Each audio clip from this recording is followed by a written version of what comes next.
How to approach a patient of hypokalemia. अब hypokalemia का कोई कोई पेशेंट आया, हमने उसमें देख लिया कि क्या क्या कॉजेज़ हो सकते हैं, किस तरह से हो सकते हैं, लेकिन हर एक कॉजेज़ तक किस तरह से पहुंचा जाए, किस तरह तक उस आइडेंटिफाई करें और उसके अकॉर्डिंगली ट्रीट करें। तो सबसे पहले अगर कोई भी पेशेंट हाइपोकेलेमिया का आता है, means that is serum potassium less than 3.5 milliequivalent. तो ऐसे में क्या है, सबसे पहले हमें we need to rule out pseudo hypokalemia. Pseudo hypokalemia के हमने देखा कि ल्यूकेमिया नहीं होना चाहिए, टीएलसी काउंट सीवियरली रेज नहीं होने चाहिए, plus other causes of low potassium नहीं होने चाहिए, जैसे ट्रांससेलुलर शिफ्ट नहीं होना चाहिए, लो इनटेक नहीं होना चाहिए, ऑफेंडिंग ड्रग्स नहीं होनी चाहिए, जो हमने पिछले वीडियो में देखा।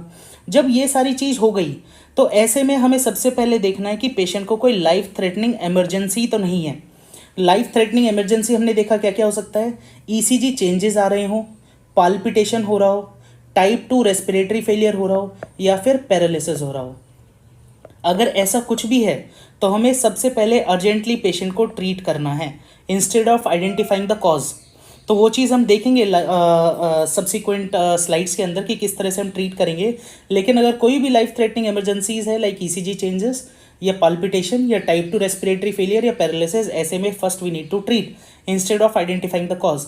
अगर ये चीज़ मेरे पास नहीं मिलता है कि there is no life threatening emergency, I can proceed further, मेरे पास टाइम है, तो ऐसे में first we need to rule out magnesium levels.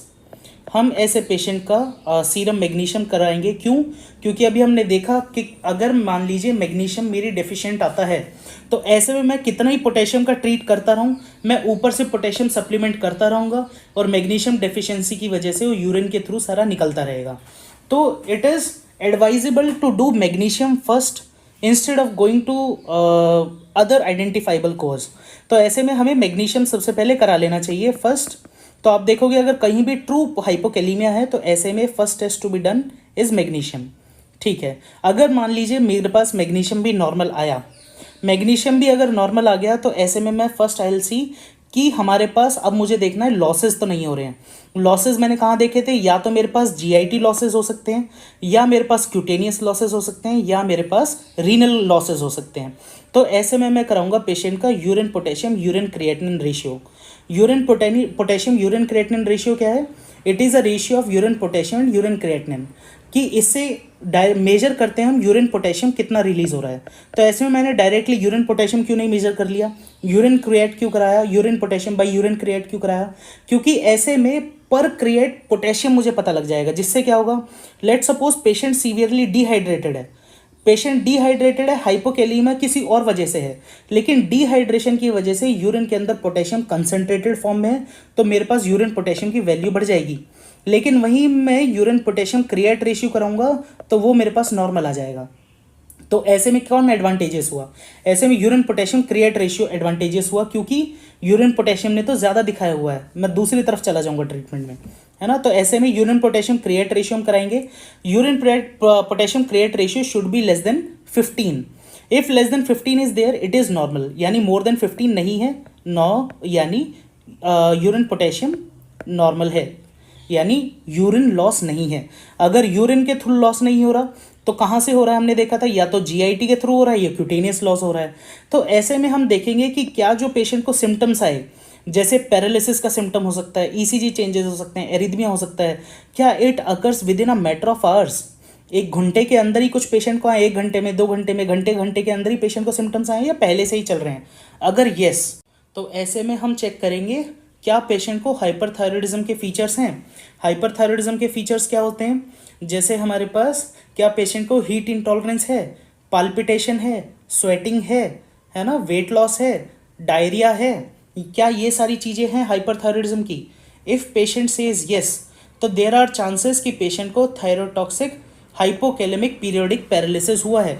ऐसे में क्या होता है, जैसे आपने पढ़ा होगा, थायराइड हार्मोन हमारा जो एड्रीनर्जिक सिस्टम है उसको एक्साइट करता है, उसको स्टिमुलेट करता है। तो इससे हमारे बीटा 2 रिसेप्टर्स जो हैं ज़्यादा काम करेंगे, या बीटा 2 जो हमारा एड्रीनर्जिक सिस्टम है वो ज़्यादा काम करेगा, और बीटा 2 एगोनिज्म की वजह से मेरा ट्रांससेलुलर शिफ्ट होगा, पोटेशियम सारा ब्लड के से निकल के मेरा सेल के अंदर शिफ्ट हो जाएगा।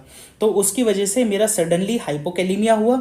हाइपोकेलीमिया होने के बाद मेरे पेशेंट को ये सारे पैरालिटिक सिम्टम्स आए, तो यह थायरोटॉक्सिक हाइपोकेलेमिक पीरियोडिक पैरालिसिस। अब ये चीज़ कब प्रेसिपिटेट होती है? ये प्रेसिपिटेट होती है मोस्टली आफ्टर, या तो मैं स्ट्रेनस एक्सरसाइज के बाद या फिर ओवर ईटिंग के बाद। तो जैसे खाने के बाद क्या होगा, मेरा इंसुलिन रिलीज होगा, तो इंसुलिन भी मेरा सेलुलर शिफ्ट कराएगा, प्लस साथ में थायराइड ने भी करा दिया। या स्ट्रेनस एक्सरसाइज के बाद, या किसी स्ट्रेस की वजह से, या अल्कोहल की वजह से, इन दोनों में क्या होगा, मेरा कॉर्टिसोल रिलीज होगा। कॉर्टिसोल भी सेम चीज़ कराता है, प्लस साथ में यूरिन पोटेशियम लॉस भी कराएगा, और साथ में थायराइड तो उसको ट्रांससेलुलर शिफ्ट करा ही रहा है। तो पेशेंट को सडनली पैरालिटिक सिम्टम्स आ गए या सडनली हाइपोकैलेमिया की वजह से सिम्टम्स आ गए, तो it will be considered thyrotoxic hypokalemic periodic paralysis. दूसरा हम इस तरफ आएंगे, अगर मेरे पास क्लिनिकल साइन ऑफ हाइपोथायरॉयडिज्म नहीं है। अगर क्लिनिकल साइन ऑफ हाइपोथायरॉयडिज्म नहीं है तो हम यहाँ बोलेंगे फैमिलियल हाइपोकैलेमिक पीरियोडिक पैरालिसिस। इसके अंदर क्या होता है, इसके अंदर मेरा कैल्शियम चैनल डिफेक्ट होता है। जब कैल्शियम चैनल डिफेक्ट होगा तो उसके अंदर कैल्शियम मेरा जो मसल्स है उसके डिपोलराइजेशन में यूज़फुल होता है। तो जब कैल्शियम मसल डिपोलराइजेशन कराएगा, फिर उसके बाद जो रिपोलराइजेशन फेज है वो मेरा पोटेशियम कराएगा।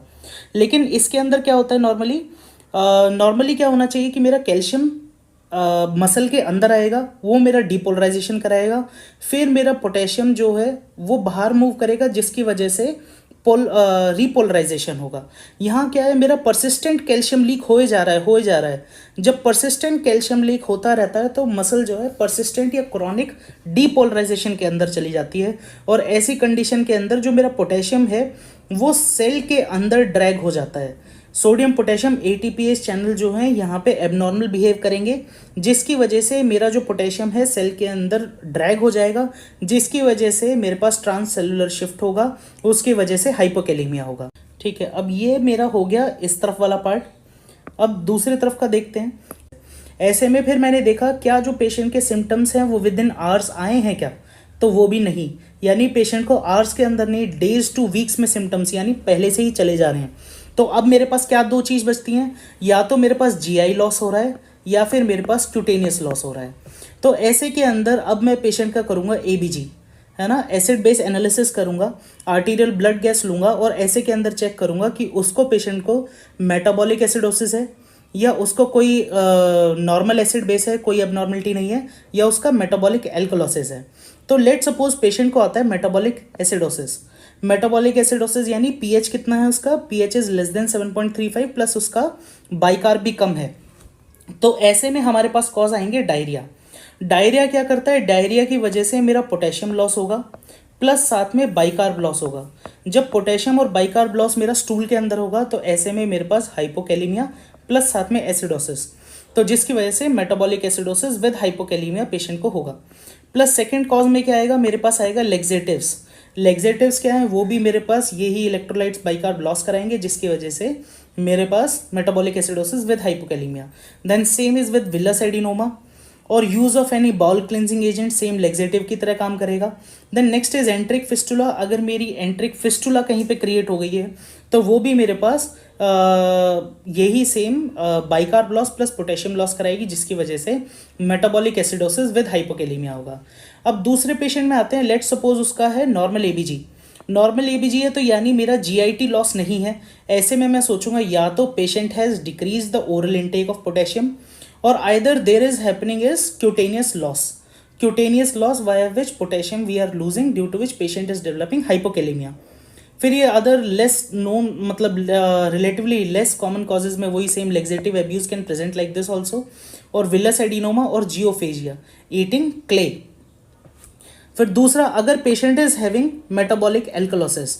मेटाबॉलिक एल्कलोसिस क्या है, पेशेंट का pH is less than 7.45 plus साथ में जो बाइकार्ब है SCO3 minus it is more than 24। तो ऐसे पेशेंट को हम बोलेंगे मेटाबॉलिक एल्कलोसिस। तो मेटाबॉलिक एल्कलोसिस में फर्स्ट कॉमन कॉज आएगा इसके अंदर farmer diuretic intake. Farmer diuretic intake या रिसेंट डायरेटिक यूज। तो लेट सपोज पेशेंट ने थायाजाइड या लूप डायरेटिक ली थी। हमने पिछले वीडियो में देखा था अगर मेरा थायाजाइड या लूप डायरेटिक नहीं पेशेंट ने ली है तो उसकी वजह से क्या होगा, मेरा सोडियम पोटेशियम एब्जॉर्प्शन नहीं होगा, तो ज़्यादा सोडियम मेरा थिक असेंडिंग लिम्ब और डिस्टल कॉन्वोलेटेड ट्यूब्यूल से कलेक्टिंग डक्ट की तरफ आएगा। तो जब मेरा कलेक्टिंग डक्ट की तरफ ज़्यादा सोडियम आएगा तो ज़्यादा सोडियम मेरा इनेक चैनल्स के थ्रू पी सेल्स के अंदर चला जाएगा कलेक्टिंग डक्ट में। तो जब सोडियम मेरा ज़्यादा पी सेल्स के अंदर चला गया तो एंड सोडियम डिलीवरी की वजह से यहाँ पे इलेक्ट्रोनेगेटिविटी क्रिएट हो गई, और नॉर्मल न्यूट्रल इलेक्ट्रोनेगेटिविटी को न्यूट्रलाइज करने के लिए यहाँ से एक पॉजिटिव आयन बाहर आएगा, तो वो कौन आएगा? पोटेशियम। तो अगर मेरा एंड सोडियम डिलीवरी बढ़ जाए, ये बढ़ जाए, तो इलेक्ट्रोनेगेटिविटी को न्यूट्रलाइज करने के लिए पोटेशियम को भी एक्सक्रीशन बढ़ाना पड़ेगा, तो यहाँ से मेरा पोटेशियम एक्सक्रीशन बढ़ जाएगा। प्लस डायरेटिक है, उसकी वजह से पॉलीयूरिया होगा तो किडनी का परफ्यूजन कम हो जाएगा, जिसकी वजह से मेरे पास रास सिस्टम एक्टिवेट हो जाएगा जो एल्डोस्टेरोन सिक्रेट कराएगा, जिसकी वजह से पोटेशियम फर्दर रिलीज होगा। अब क्या दिक्कत होगी? अगर किसी पेशेंट ने रिसेंटली डायरेटिक ली थी, लेट सपोज कि 24 आवर्स के अंदर उसने बंद की है, कल ही बंद करी है, तो उससे क्या होगा? मेरे पास ये इलेक्ट्रोलाइट इम्बैलेंस ये तो ठीक हो जाएगा, ये वाला पार्ट, लेकिन पेशेंट स्टिल हैज़ हाइपोवॉलीमिया है, उसकी वजह से रास स्टिल एक्टिवेटेड है। जब रास मेरा एक्टिवेटेड है तो एल्डोस्टेरोन की वजह से स्टिल पेशेंट पोटेशियम सिक्रीट करता रहेगा, तो उसकी वजह से क्या होगा? मेरे पास हाइपोकैलेमिया। और हमने पीछे देखा था हाइपोकैलेमिया क्या करता है? मेरे पास हाइपोकैलेमिया करता है एल्कलोसिस। तो पेशेंट के अंदर क्या होगा? हाइपोकैलेमिक मेटाबॉलिक एल्कलोसिस, अगर पेशेंट को फॉर्मरी डायरेटिक या रीसेंट डायरेटिक इनटेक की हिस्ट्री होगी। या दूसरा कॉजेज में और क्या आ सकते हैं? दूसरे कॉजेज में आ सकते हैं अगर use of cation exchanger during CKD, तो ये चीज़ है, वो कटायन जिसके अंदर पोटेशियम है उसको यूटिलाइज कर लेगा, तो जिसकी वजह से हाइपोकैलेमिया हो जाएगा।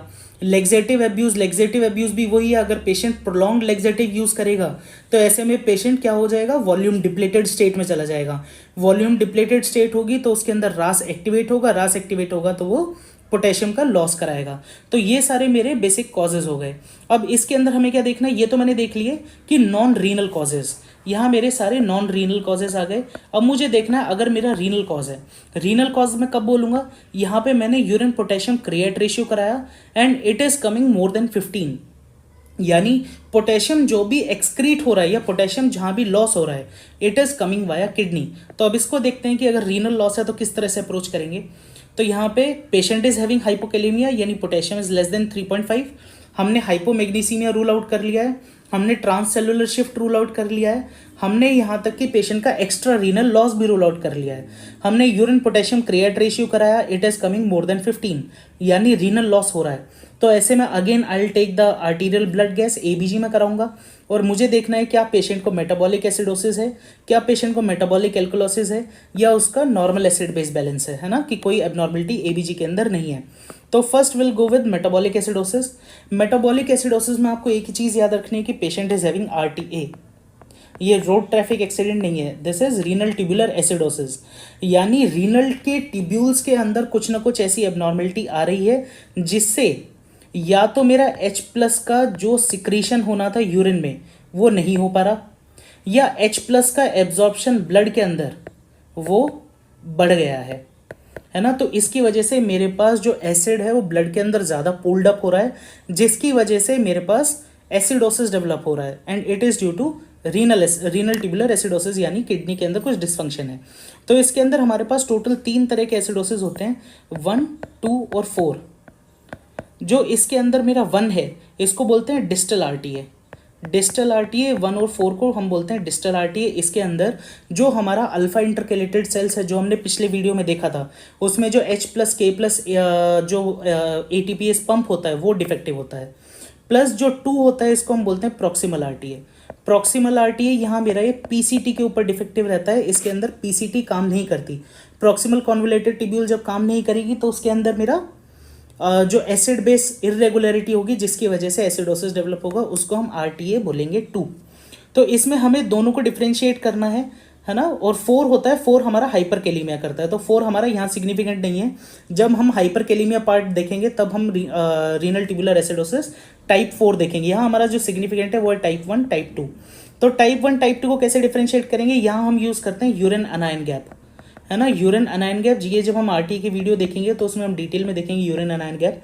तो यूरिन अनायन गैप नॉर्मली हमारा नेगेटिव होता है, तो बस आपको ये देखना है अगर मेरे पास डिस्टल आरटीए हुआ तो urine अनायन gap will be positive, और अगर प्रॉक्सिमल आरटीए होगा तो यहाँ पे urine अनायन gap will be negative. बस अभी के लिए यही चीज़ याद रखना दोनों को डिफ्रेंशिएट करने के लिए। बाकी जब रीनल ट्यूबुलर एसिडोसिस के पढ़ेंगे तो उसमें हम डिटेल में ये एक्सप्लेन करेंगे। ठीक है, दूसरा ये मैंने सबसे पहले देख लिया कि अगर रीनल लॉस में अगर मेटाबॉलिक एसिडोसिस है तो it is renal tubular acidosis. अगर मेटाबॉलिक एल्कलोसिस है तो आगे देखेंगे। अगर नॉर्मल एसिड बेस बैलेंस है, नॉर्मल एसिड बेस बैलेंस है तो इसके अंदर क्या होगा कि मेरे पास कहीं भी एसिड बेस के अंदर किडनी का एब्जॉर्प्शन में कहीं दिक्कत नहीं आ रही, मेरे पास यहाँ पे ट्यूबुलर दिक्कत है, यानी ट्यूब्यूल्स में कहीं ना कहीं दिक्कत है, जिसकी वजह से मेरा सोडियम पोटेशियम के एब्जॉर्प्शन में दिक्कत है, लेकिन मेरा एसिड बेस नॉर्मल है। इसका मतलब कि जो मेरा H प्लस का जो एक्सचेंज हो रहा है वो मेरा नॉर्मल है, H प्लस और बाइकार्ब का जो एक्सचेंज है वो मेरा नॉर्मल है, लेकिन सोडियम पोटेशियम का एबनॉर्मल है। तो ऐसे के अंदर क्या क्या कॉजेज आते हैं? ऐसे के अंदर first causes post obstructive dialysis. Post obstructive dialysis क्या है? लेट सपोज कि किसी पेशेंट को स्टोन है यूरेटर के अंदर, तो उसकी वजह से हाइड्रोयूरेट्रोनेफ्रोसिस है, बैक प्रेशर चेंजेस हो रहे हैं। तो ऐसे में हमारे ट्यूब्यूल्स, आपने देखा होगा कोई भी हम ऐसे रिलीज करवाते हैं सडनली तो पेशेंट को पॉलीयूरिया होता है इनिशियली, है ना, कि बहुत ज़्यादा यूरिन सिक्रीट करने लगता है। क्यों? क्योंकि ट्यूब्यूल्स काम नहीं कर रहे, ट्यूब्यूल्स एब्जॉर्ब ही नहीं कर पा रहे। जब ट्यूब्यूल्स एब्जॉर्ब नहीं कर पाते तो ऐसे के अंदर मेरा सोडियम पोटेशियम लॉस होने लगता है, तो हाइपोकैलेमिया होगा। लेकिन जो एसिड रेगुलेशन है, जो मेरा H प्लस और बाइकार्ब का रीएब्जॉर्प्शन सिक्रीशन है वो एडिक्वेट हो रहा है। तो ऐसे के अंदर पोस्ट ऑब्स्ट्रक्टिव डायलिसिस में मेरे पास पोटेशियम तो कम होगा, लेकिन कोई एसिड बेस बैलेंस में इरेगुलरिटी नहीं आएगी। अगर कोई भी पेशेंट एक्यूट ट्यूबुलर नेक्रोसिस का रिकवरी फेज में होता है, वो ट्यूबुलर जो डैमेज हुए थे वो रिकवरिंग फेज में है, लेकिन अभी एग्जैक्टली रिपेयर नहीं हुए हैं, तो ऐसे में जो सोडियम पोटेशियम बैलेंस है वो तो अभी रिकवर नहीं हो पाया है, लेकिन मेरे पास एसिड बेस नॉर्मल है, एसिड बेस बैलेंस नॉर्मल है। तो ऐसे में नॉर्मल अनायन गैप होगा, नॉर्मल एसिड बेस बैलेंस रहेगा, लेकिन मेरे पास रीनल लॉस ऑफ पोटेशियम होता रहेगा। फिर मैग्नीशियम डिप्लीशन, ये हमने पिछली वीडियो में देख लिया। मैग्नीशियम का काम है हमारा जो रोम के चैनल है, रोम के चैनल से मेरे पोटेशियम एक्सक्रीशन को रोकना। लेकिन अगर मैग्नीशियम नहीं है या कम है तो ऐसे में मेरा रोम के चैनल के थ्रू पोटेशियम लगातार निकलता रहेगा। तो डिस्पाइट करेक्टिंग द पोटेशियम हमारे पास फिर भी मैग्नीशियम डेफिशिएंसी की वजह से हाइपोकैलेमिया परसिस्ट करेगा। क्यों? क्योंकि मैं ऊपर से पोटेशियम करेक्ट करता जाऊंगा और मैग्नीशियम डेफिशिएंसी की वजह से रोम के चैनल्स के थ्रू मेरा पोटेशियम कंटिन्यूसली निकलता जाएगा। और ये कुछ ड्रग्स हैं जो नेफ्रोटॉक्सिक हैं, जिसकी वजह से मेरे पास ट्यूबुलर डैमेज होता है, जिसकी वजह से सेम चीज़ आती है। तो इसके अंदर पेनिसिलिन है, सिस्प्लेटिन है, अमाइनोग्लाइकोसाइड है, फॉस्कारनेट है। तो ये सारी ड्रग्स हैं जिसकी वजह से मेरे पास सेम यही चीज़ आ सकती है कि मेरे पास पोटेशियम कम है लेकिन एसिड बेस बैलेंस नॉर्मल है। तो यहाँ मैंने क्या देख लिया कि हाइपोकैलेमिया के रीनल कॉजेज देख लिए। रीनल कॉजेज में मैंने मेटाबॉलिक एसिडोसिस देख लिया, renal tubular acidosis, normal acid base balance के कॉजेज देख लिए। अब देखना है मेटाबॉलिक एल्कलोसिस। मेटाबॉलिक एल्कलोसिस में हमारे पास चैनलोपैथीज आती हैं। तो अब ये मेटाबॉलिक एल्कलोसिस देखते हैं। अब तक हमने क्या देख लिया कि पेशेंट को हाइपोकैलेमिया है, पोटेशियम इज लेस देन 3.5। मैंने हाइपोमैग्नीसीमिया रूल आउट कर लिया है, मैंने ट्रांससेलुलर शिफ्ट के कॉजेज रूल आउट कर लिए हैं, मैंने ऑफेंडिंग ड्रग्स रूल आउट कर ली हैं, मैंने इसके अंदर जो ड्रग्स हैं which are causing transcellular shift वो रूल आउट कर लिए हैं, है ना। तो फिर इसके अंदर मैंने extra renal losses rule out कर लिए हैं via urine potassium creat ratio. मेरा urine potassium creat ratio more than 15 आया है। मोर देन 15 के अंदर मैंने इसके अंदर मेटाबॉलिक एसिडोसिस के थ्रू RTA रूल आउट कर लिया और नॉर्मल अनायन गैप के थ्रू अगर नॉर्मल एसिड बेस बैलेंस है तो ऐसे मैंने पोस्ट ऑब्स्ट्रक्टिव डायलिसिस या ट्यूबुलर डैमेज को रूल आउट कर लिया है। अब मेरे पास मेटाबॉलिक एल्कलोसिस है, तो हम मेटाबॉलिक एल्कलोसिस में क्या देखते हैं कि is patient is fluid responsive और नॉट। फ्लूइड रिस्पॉन्सिव का मतलब क्या है? मैं पेशेंट में क्लोराइड लेवल्स मेजर करूंगा। क्लोराइड लेवल से क्या होगा, जैसे मेरे पास क्लोराइड और सोडियम और क्लोराइड दोनों एक्स्ट्रा सेलुलर हैं, एक्स्ट्रा सेलुलर एनाइंस हैं, बेसिकली एक्स्ट्रा सेलुलर आयंस हैं। तो एक्स्ट्रा सेलुलर की वजह से क्या होगा, अगर कभी भी मेरे पास वॉल्यूम डिप्लीशन होगा यानी मेरे पास फ्लूइड कम होगा तो बॉडी क्या कोशिश करेगी, बॉडी कोशिश करेगी सोडियम और क्लोराइड को कंजर्व करने का वाया किडनी। तो जब सोडियम और क्लोराइड को कंजर्व करेगी तो उससे क्या होगा, उससे मेरा वाटर ड्रैग होगा ब्लड की तरफ, जिससे ब्लड के अंदर मेरे पास ब्लड वॉल्यूम बढ़ेगी, जिससे बीपी मेंटेन होगा। तो मेरे पास अगर कहीं भी फ्लूइड कम होता जाएगा तो ऐसे में बॉडी सोडियम और क्लोराइड को एब्जॉर्ब करेगी, जिससे मेरी जो वॉल्यूम लॉस है उसको कंपेंसेट किया जा सके। तो ये चीज़ मेटाबॉलिक एल्कलोसिस में होती है। तो इसमें फ्लूइड रिस्पॉन्सिव देखने के लिए क्या चेक करूंगा मैं, यूरिन क्लोराइड। अगर मेरा यूरिन क्लोराइड जो नॉर्मल वैल्यू कितनी होती है, normal value is less than 10। अगर urine chloride is less than 10 इसका मतलब किडनी मेरी नॉर्मल वाटर को कंजर्व करने की, क्लोराइड को कंजर्व करने की कोशिश कर रही है। क्लोराइड को कंजर्व करने की कोशिश कर रही है, इसका मतलब कि मेरे पास वॉल्यूम डिप्लीशन है।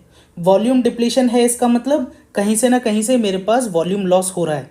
और वॉल्यूम लॉस हो रहा है तो उससे क्या होगा, रास एक्टिवेशन होगा। रास एक्टिवेशन की वजह से मेरे पास हाइपोकैलिमिया होगा। तो वॉल्यूम डिप्लीशन कहाँ कहाँ से हो सकता है, या तो वॉमिटिंग से हो सकता है, या रिकरेंट या परसिस्टेंट एनजी सक्शन से हो सकता है। तीसरा है मेरे पास पोस्ट हाइपर कैप्निक एल्कोलोसिस। अब ये चीज़ एक बार देखने की है, पोस्ट हाइपर कैप्निक एल्कोलोसिस क्या है। अगर आपने कभी भी आईसीयू या वार्ड के अंदर अपना पेशेंट देखा होगा तो हाइपर कैप्निया क्या रहता है, हाइपर कैप्निया है CO2 वैल्यू बढ़ गई, CO2 value is more than 40, CO2 more than 40। तो CO2 इटसेल्फ इज एसिडिक। तो यानी मेरे पेशेंट को क्या हो रहा है, रेस्पिरेटरी एसिडोसिस। रेस्पिरेटरी एसिडोसिस हो रहा है। अगर मेरे पास एसिड बढ़ गया ब्लड में तो मेरे पास किडनी का कंपेंसेशन क्या होगा, किडनी मेरे पास बाइकार बढ़ाएगी, बाइकार को कंपेंसेट करने, बाइकार बढ़ाएगी एसिड को कंपेंसेट करने के लिए, जिससे मेरा जो रेस्पिरेटरी एसिडोसिस है वो न्यूट्रलाइज हो जाए। अब लेट सपोज मैंने पेशेंट को वेंटिलेटर पे डाल दिया, ऐसे पेशेंट को, या कोई NIV सपोर्ट दे दिया, नॉन इन्वेजिव वेंटिलेशन दे दिया, मैंने उसकी CO2 वॉश आउट कर दी। तो ऐसे में अब आपने देखा होगा या पढ़ा होगा, ABG पढ़ते टाइम आपने देखा होगा कि जो हमारा रेस्पिरेटरी कंपेंसेशन होता है वो हमारा स्टार्ट हो जाता है विद इन 24 to 48 आवर्स में, लेकिन जो हमारा रीनल कंपेंसेशन होता है वो स्टार्ट होता है 5 to 6 डे पे। तो मैंने वेंटिलेटर से पेशेंट की 1 से 2 दिन के अंदर CO2 ठीक कर दी, लेकिन उसका बाइकार्ब अभी भी एब्जॉर्ब होता रहेगा, क्योंकि किडनी को 5 से 6 दिन लग जाते हैं कंपेंसेट करने के लिए। तो यहाँ पे किडनी अभी भी उसको एब्जॉर्ब करती रहेगी, जिसकी वजह से पेशेंट को एल्कोलोसिस हो जाएगा। पोस्ट हाइपर कैप्निक यानी CO2 बढ़ा था, CO2 बढ़ा था, उसके बाद एल्कोलोसिस डेवलप हुआ है। क्यों? क्योंकि रीनल कंपेंसेशन लेट है as compare to respiratory compensation. और फोर्थ कॉज आता है कंजेनाइटल क्लोराइड डायरिया, ऐसा डायरिया जिसमें क्लोराइड सिक्रीट होता जा रहा है, तो जिसकी वजह से क्लोराइड सिक्रीशन की वजह से एल्कोलोसिस हो रहा है ना। तो ये चीज़ हमारे पास कॉजेज आ गए, जिसके अंदर लो यूरिनरी क्लोराइड है, यानी हमारे पास वॉल्यूम डिप्लीशन है। दूसरा आप देखते हैं, अगर हमारे पास हाई यूरिन क्लोराइड है, हाई यूरिन क्लोराइड मतलब मोर देन 20, ये मोर देन है ना, मोर देन 20। अगर मोर देन 20 इसका मतलब मेरे पास वॉल्यूम डिप्लीशन नहीं है।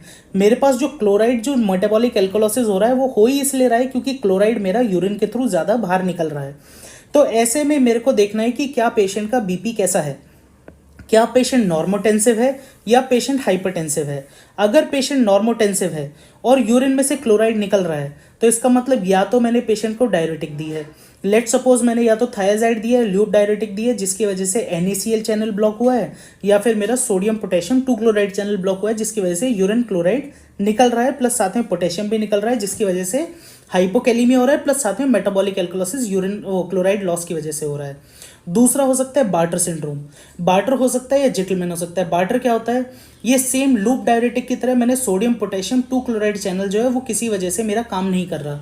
जब काम नहीं कर रहा तो लूप डायरेटिक की तरह काम करेगा, मेरा पोटेशियम लॉस भी हो रहा है, क्लोराइड लॉस भी हो रहा है। क्लोराइड लॉस की वजह से मेरे पास मेटाबॉलिक एल्कोलोसिस हो गया और पोटेशियम लॉस की वजह से मेरे पास हाइपोकैलिमिया हो गया। दूसरा है मेरा जिटलमैन सिंड्रोम। जिटलमैन सिंड्रोम मेरा काम करेगा same as thiazide diuretic, thiazide diuretic की तरह काम करेगा, मतलब सोडियम क्लोराइड जो चैनल है मेरा DCT पे वो काम नहीं कर रहा, जिसकी वजह से मेरा क्लोराइड लॉस हो रहा है, जिसकी वजह से मेटाबॉलिक एल्कोलोसिस है, और मेरे पास पोटेशियम लॉस हो रहा है जिसकी वजह से मेरे पास हाइपोकैलिमिया है। ठीक है, अब ये चीज़ आप बोलोगे कि क्लोराइड ने मेटाबॉलिक एल्कोलोसिस कैसे कराया, क्लोराइड लॉस ने मेटाबॉलिक एल्कोलोसिस कैसे कराया। लेट सपोज मेरा क्लोराइड किसी भी वजह से लॉस हो रहा है, let suppose could be vomiting, could be post hypercapnic alkalosis, could be diuretic, could be Gitelman, could be Bartter, किसी भी वजह से। तो मेरे पास अगर क्लोराइड ब्लड के अंदर कम हो गया, ब्लड के अंदर क्लोराइड कम हो गया, और ये सेल है मेरा, ये ब्लड है, तो मैंने ये बताया था मुझे इलेक्ट्रोन्यूट्रलिटी मेंटेन करनी है। तो मेरे पास अगर क्लोराइड कम है तो मुझे कोई ना कोई नेगेटिव चार्ज आयन बढ़ाना पड़ेगा to compensate for chloride. Chloride को कंपेंसेट करने के लिए मुझे क्या बढ़ाना पड़ेगा, बाइकार्ब मेरा बढ़ जाएगा। जब मेरा बाइकार्ब बढ़ जाएगा क्लोराइड को कंपेंसेट करने की वजह से, तो उसकी वजह से क्या हो जाएगा, मेटाबॉलिक एल्कोलोसिस। मेटाबॉलिक एल्कोलोसिस, और वो अगर फ्लूइड डेफिसिट की वजह से हुआ तो फ्लूइड डेफिसिट की वजह से मेरा रास भी एक्टिवेट होगा, रास भी एक्टिवेट होगा तो वो फर्दर पोटेशियम लॉस कराएगा, हाइपोकैलिमिया कराएगा, है ना। ये चीज़ रहेगा इधर लो यूरिनरी क्लोराइड की तरफ, और अगर रास सिस्टम नहीं एक्टिवेटेड है तो वो आएगा मेरा इस तरफ। ठीक है, तो ये हमारा क्या देख लिया हमने, ये हमने देख लिया कि मेरे पेशेंट का हाइपोकैलेमिया है, रीनल लॉस है, प्लस साथ में उसको मेटाबॉलिक एल्कलोसिस है। तो उसमें हमने देख लिया कि it could be due to volume depletion और it could be due to urine chloride loss. अब हमें देखना है अगर पेशेंट को हाइपरटेंशन है, यानी यहाँ पे हाइपरटेंशन है तो किस तरह से अप्रोच करेंगे। तो यहाँ पे अब हमारे पास क्या रह गया, पेशेंट को हाइपोकैलेमिया है। हाइपोकैलेमिया मैंने ऑफेंडिंग ड्रग्स रूल आउट कर लिए हैं, मैंने उसका extra renal causes rule out कर लिए हैं। मैं हूँ कि रीनल कॉजेज चल रहे हैं, यानी urine potassium creat ratio more than 15 है। मैंने एबीजी किया तो पेशेंट को मेटाबॉलिक एल्कलोसिस है। मेटाबॉलिक एल्कलोसिस में मैंने यूरिन क्लोराइड करवाया, urine chloride is more than 20, यानी वॉल्यूम डिप्लीशन नहीं है, पेशेंट को ज़्यादा क्लोराइड जो निकल रहा है वो यूरिन के थ्रू निकल रहा है, जिसकी वजह से मेटाबॉलिक एल्कोलोसिस हो रहा है, प्लस साथ में हाइपोकैलेमिया भी है। यहाँ मैंने उसका बीपी मेजर किया तो बीपी में उसका हाइपरटेंशन है। यहीं अगर हाइपोटेंशन होता तो मेरा जो ध्यान है वो चीज़ चली जाती जिटलमैन बार्टर और डायरेटिक्स पे। अब यहाँ हाइपरटेंशन क्यों हुआ, हाइपरटेंशन हुआ अगर मेरे पास एल्डोस्टेरॉन स्टिमुलेट होगा। एल्डोस्टेरॉन का मैकेनिज्म क्या है, रोल क्या है, वो सोडियम को कराता है ब्लड के अंदर एब्जॉर्ब और पोटेशियम को एक्सक्रीट वाया यूरिन। जहाँ पे सोडियम बढ़ेगा वहाँ पे वो अपने साथ वाटर को ड्रैग करेगा। जब सोडियम और वाटर बढ़े ब्लड के अंदर तो इसकी वजह से बढ़ेगा मेरा ब्लड वॉल्यूम, इसकी वजह से मेरा बढ़ेगा कार्डियक आउटपुट, इसकी वजह से मेरा बढ़ेगा बीपी।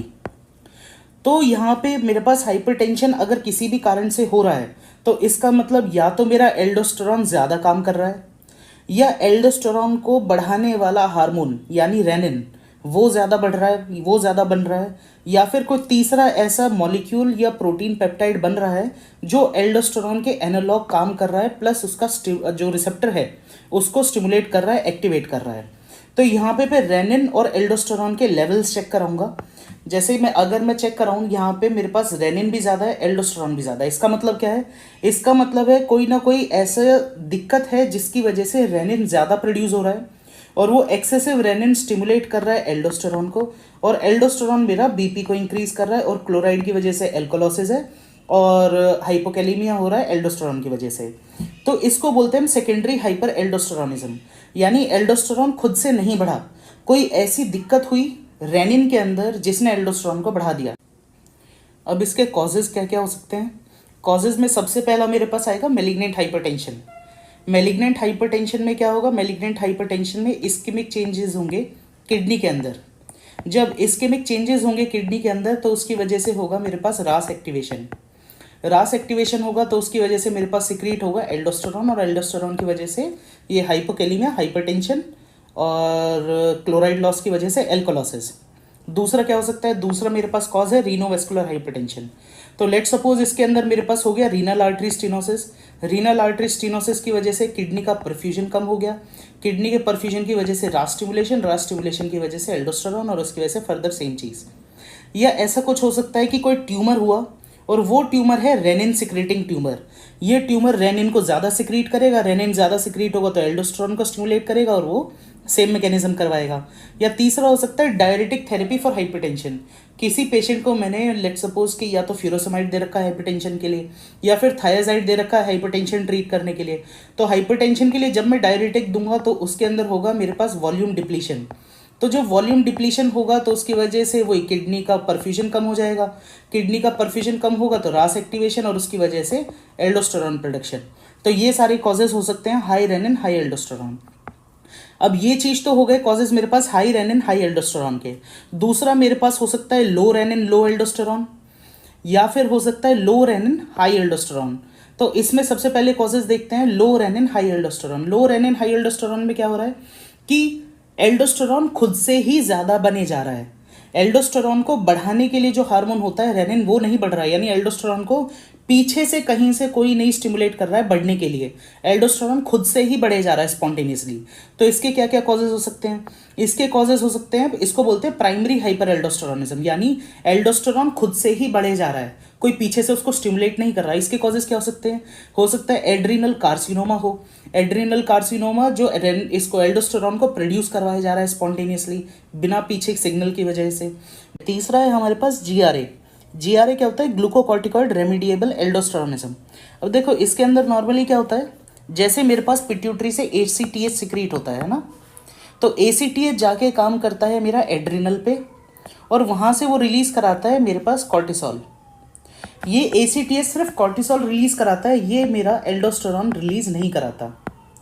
एल्डोस्टेरॉन पे ये काम नहीं करता, ये सिर्फ कॉर्टिसोल पे काम करता है ACTH। एल्डोस्टेरॉन पे काम करेगा मेरा रेनिन, है ना। लेकिन यहाँ दिक्कत क्या हुई, यहाँ पे मेरे पास दिक्कत प्रोड्यूस हुई कि कुछ ऐसा एंजाइमेटिक दिक्कत हुई कि जिसकी वजह से ACTH जो आके एड्रिनल पे काम कर रहा है वो मेरा स्टिमुलेट करने लगेगा एल्डोस्टेरॉन भी।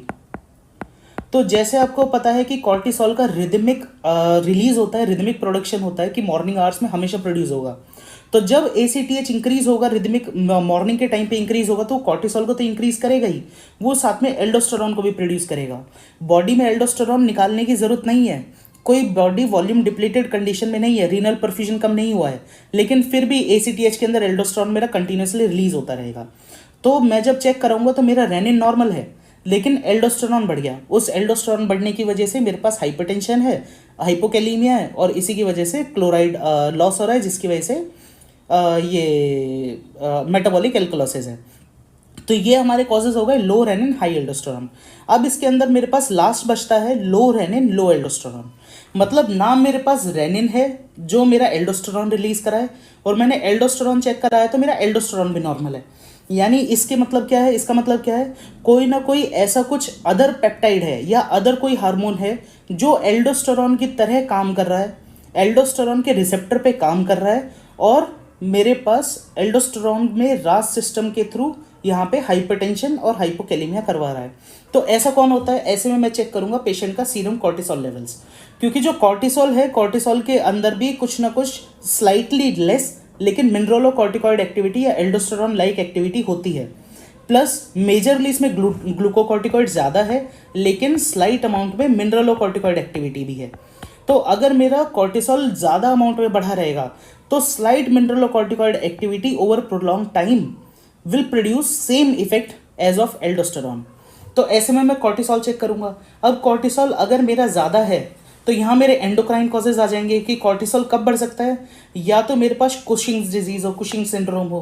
कुशिंग सिंड्रोम में क्या होगा कि हम मेरे पास कॉर्टिसोल बनता जाएगा एड्रिनल के थ्रू, या मेरे पास पिट्यूटरी ACTH ज़्यादा रिलीज हो रहा है। पिट्यूटरी ACTH या तो हो सकता है कार्सिनोमा में रिलीज हो कि पिट्यूटरी से ACTH निकले ही जा रहा है, निकले ही जा रहा है, तो जो उसकी वजह से कॉर्टिसोल बढ़ जाएगा। कॉर्टिसोल मेरा मिनरलोकॉर्टिकॉइड एक्शन के थ्रू ये सारे सिम्टम्स प्रोड्यूस कराएगा। या एक्टोपिक ACTH, जैसे अगर किसी को पैरानियोप्लास्टिक सिंड्रोम है, किसी को मेलिग्नेंसी है, कैंसर है, जैसे लंग कैंसर है, वो ACTH प्रोड्यूस कर रहा है। तो ACTH जब बनेगा, एक्टोपिक ACTH, वो भी कॉर्टिसोल को बढ़ाएगा और कॉर्टिसोल मेरा सेम चीज़ करेगा। या पेशेंट एक्सोजीनस स्टेरॉइड्स पे है, अगर बाहर से कोई स्टेरॉइड लेगा तो वो भी जो एक्सोजीनस स्टेरॉइड है वो सेम ग्लूकोकॉर्टिकॉइड प्लस मिनरलोकॉर्टिकॉइड दोनों एक्टिविटी उसके अंदर रहेंगी, और मिनरलोकॉर्टिकॉइड एक्टिविटी उसकी हाइपरटेंशन कराएगी, हाइपोकैलीमिया कराएगी, और साथ में मेटाबॉलिक एल्कलोसिस कराएगी। दूसरा, अब हमारे पास अगर कॉर्टिसोल नॉर्मल आता है कि मेरे पास जो सीरम कॉर्टिसोल है नॉर्मल है, फिर भी उसके बाद भी मेरे पास एल्डोस्टेरॉन लाइक एक्टिविटी है, तो इसके अंदर मेरा फर्स्ट डायग्नोसिस जाएगा लिडल सिंड्रोम। लिडल सिंड्रोम में क्या होता है, मेरे पास गेन ऑफ फंक्शन म्यूटेशन है, stimulation gain of function mutation of ENaC channels. ENaC channel मैंने देखा था, ये हमारे पास प्रिंसिपल सेल्स के ऊपर चैनल रहते हैं जो हमारे पास ट्यूबुलर ल्यूमन से सोडियम को अंदर एब्जॉर्ब करवाते हैं ब्लड की तरफ।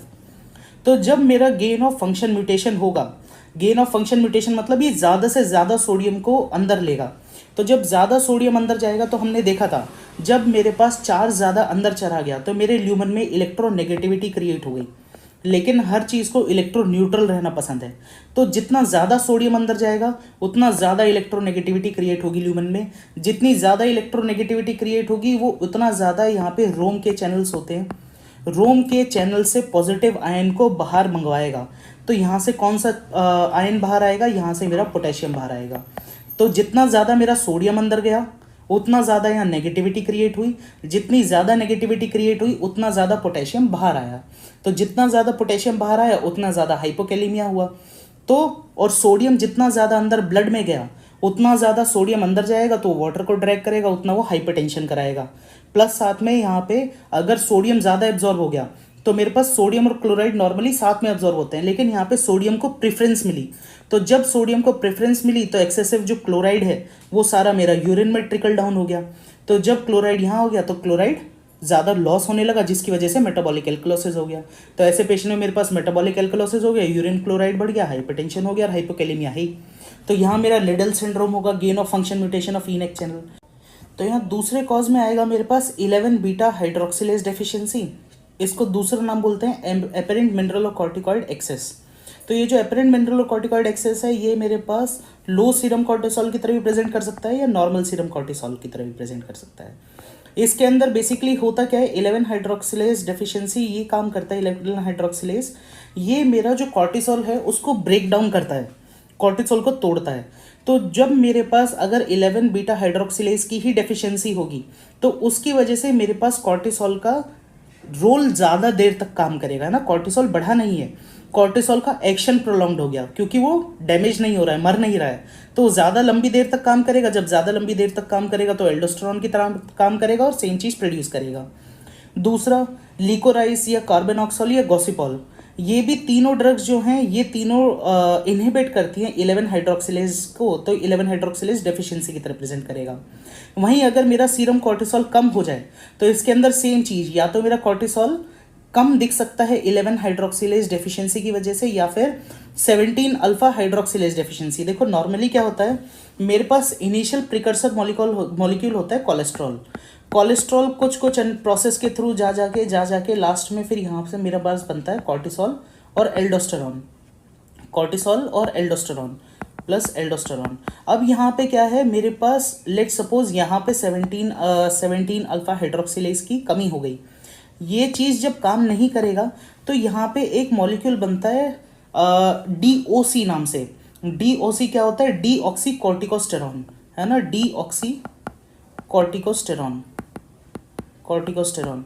अब ये जब रोल रहेगा, इसके अंदर रोल रहता है मिनरलोकॉर्टिकॉइड इफेक्ट रहता है इसके अंदर। तो मेरे पास कॉर्टिसोल नहीं बना है, मेरे पास एल्डोस्टेरॉन भी नहीं बना है, लेकिन मेरे पास डीऑक्सी कॉर्टिकोस्टेरॉन है। और डीऑक्सी कॉर्टिकोस्टेरॉन के अंदर मेरे पास मिनरलोकॉर्टिकॉइड एक्टिविटी रहती है जो एल्डोस्टेरॉन की तरह काम करेगा और वो सेम सिम्टम्स मेरे प्रोड्यूस करेगा।